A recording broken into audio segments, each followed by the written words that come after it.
이번 선거의 본질이 뭐냐? 공약도 중요하지만 이번 선거가 결국은 오거돈 시장 그리고 나아가 그 배후에 있는 민주당에 대한 심판 선거다. 그 부분에 대해서 다시 한번 일깨워주는 말씀을 하셨습니다. 이어서 또 우리 이재명 의원님 한번 말씀해 주시죠. 사회자가 조금 전에 부산시의 경우에 205억 정도 될 거라고 했는데 그거는 조금 다른 차원입니다. 이렇게 계산을 합니다. 후보자가 몇 명이냐에 따라서 돈이 달라집니다. 그렇죠. 그러니까 그 205억 원은 두 명이 출마했을 때 건드는 돈이 205억 원 정도. 지금 현재의 중앙선관위원회에서 추산했던 지금 부산에는 4명 내지 5명 정도가 출마 예상자가 본선에 이제 붙을 거라고 예상이 되는데요. 그러면 약 260억에서 267억 정도 듭니다. 그래서 부산시가 앞으로 돈을 더 내야 되는데요. 작년 연말 2개월 동안에 부산의 지역화폐인 동백전을 대대로 시민들에게 서비스를 할 수가 없었습니다.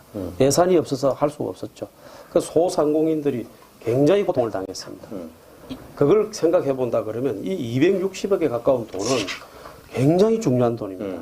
부산이 이 정부가 들어와서 뭐 재난지원금뿐만 아니고 퍼주기 복지를 하다 보니까 재정이 고갈됐죠. 사실은 각 구청 단위에는 11월, 12월 월급을 줄 돈이 없을 정도로 각 구청은 어려웠습니다. 뭐 기장군은 특별교부금을 바로 받는 데니까 괜찮고요. 근데 이렇게 어려운데 이런 엄청난 돈을 들여서 재보궐선거를 한다는 것에 대해서 정말 이건 누군가가 돈을 물려내야 되는 겁니다. 더불어민주당이 물려내든지 오거돈이 물려내든지 물려내야 되는 선거예요, 이거. 근데 이런 도덕적인 개념조차도 우리가 다 망각하고 있는데 저는 국회에서 이런 보궐선거를 일으킨 데 대한 문제가 생기면 그 사람이 돈을 물기로 하고 정당도 국고로부터 보조를 받고 있으니까 국가로부터 이게 대한 보조금을 토해내는 그런 법안을 만들자라고 했는데 그게 통과가 안 되더라고요.